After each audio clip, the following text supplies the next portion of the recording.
Hey everyone, welcome to the Explainer. Today we're talking about something super important for a lot of you, those Local 15 online CE classes. You know, the ones on Zoom. We're going to break down exactly what you need to do to make sure everything goes smoothly and you get the credit you're there for. So yeah, let's just get right into it. So let's be real, this is the main question on everyone's mind, right? You're taking a class online with Local 15. How do you guarantee you actually get your CE credits? I mean, you're putting in the time, you're showing up. The last thing you want is some little thing to trip you up. So how do we make sure that doesn't happen? Well, here's the good news. It's actually pretty straightforward. It all comes down to just 5 simple rules. Seriously, that's it. Stick to these 5 things and you're golden. Let's walk through them one by one. Okay, so first things first. Let's cover what you need to handle before class even begins. Getting set up for success from the get-go is key. And honestly, a few minutes of prep here can save you a huge headache later. All right, rule number 1 is all about the paperwork, so to speak. Step 1, you gotta register at training15.com. Step 2, just make sure you're a member in good standing. And step 3, and this is a big one, check for that confirmation email from training@training15.com. I'm gonna repeat that because it's important. If you don't see that email, you're not actually registered. No ifs, ands, or buts about it. Okay, on to rule number 2.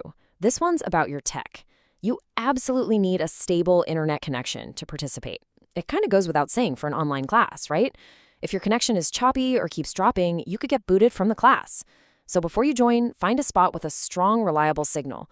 Don't try to join from the middle of nowhere on 1 bar of cell service. Okay, so you're all registered, your internet is rock solid, now you're actually in the class. So, what are the essentials for staying in and making sure you get credit for being there? Rule number 3 is so simple, but so important. Your name. It has to be your full first and last name displayed on Zoom. Not iPhone, not Zoom user, and definitely not mom's iPad. Just think about it. The proctor has to take attendance, and they need to know who's who. If they can't see John Smith, they can't give John Smith credit. Simple as that. And that leads us right into rule number 4, which is all about being present and engaged. This is pretty basic stuff, but it's crucial. First, your camera has to be on, and we need to actually see you in the frame. Second, you gotta be responsive. If a proctor sends you a message, you need to answer. And last but not least, please keep your microphone muted unless you're asked to speak. It's just common courtesy, right? It helps everyone stay focused. All right, we've gone through 4 rules. They're all important, but this last one, rule number 5, this one is the big one. It's in its own league. This is the number 1 safety rule, and it is absolutely non-negotiable. Let me be crystal clear here. The rule is simple. If you are driving, you will be removed from the class. That's it. No warnings, no pull over when you can. You're just removed. This is, without a doubt, the most important safety rule we have for these online classes. And there are no exceptions. Why? Because this isn't just a training department rule.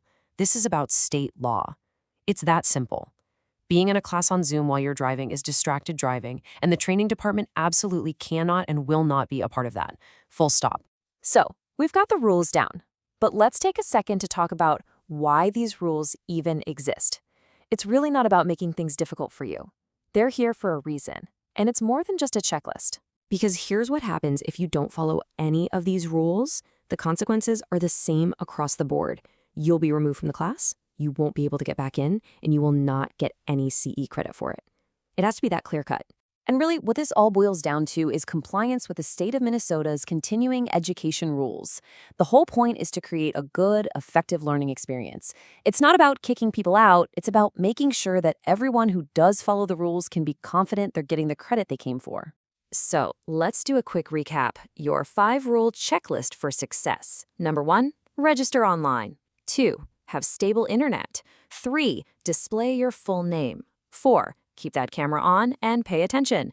And number 5, the huge one, do not drive. That's the whole shebang. Okay, but what if you're hearing all this and thinking, yeah, I get the rules, but I'm not really a Zoom expert. Maybe you're just not that comfortable with the tech. And hey, that is totally understandable. Which is exactly why the training department offers this. You can schedule a practice session. Just reach out to them before your class day and they'll help you get comfortable with all the tools. They really do want you to succeed.